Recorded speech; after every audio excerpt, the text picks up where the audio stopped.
యంత్ర నిర్మాణ విధికి సంబంధించినటువంటి సంపూర్ణ విధి ఇందులో ఉన్నది. తాయిత్తు నిర్మాణ విధి కూడా ఉన్నది ఇందులో. దీన్ని కంప్లీట్గా నా మస్తిష్కమునందు నేను ఫిట్ చేసుకున్నాను. దీని ఆధారితంగానే శ్రీ విద్య పరంపరలో ఏ దేవత మంత్రాన్నైనా ఇవ్వడానికి నాకు అధికారం ఉంది అని నేను అనుకుంటున్నాను. పాఠశాలలో ఒక ఉపాధ్యాయుడు సామాన్య శాస్త్రాన్ని బోధిస్తాడు, తెలుగును బోధిస్తాడు, గణితమును బోధిస్తారు, హిందీని చెప్తారు. ఒక పుస్తకాన్ని ఆయన బోధిస్తున్నాడంటే దాని మీద అనుభవం ఉంటేనే చెప్తారు కదా.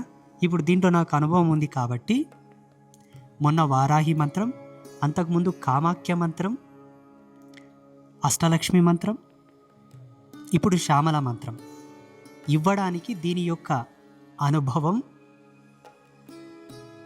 దాని కేంద్రకంగా నేను మంత్రాన్ని ఇస్తున్నాను.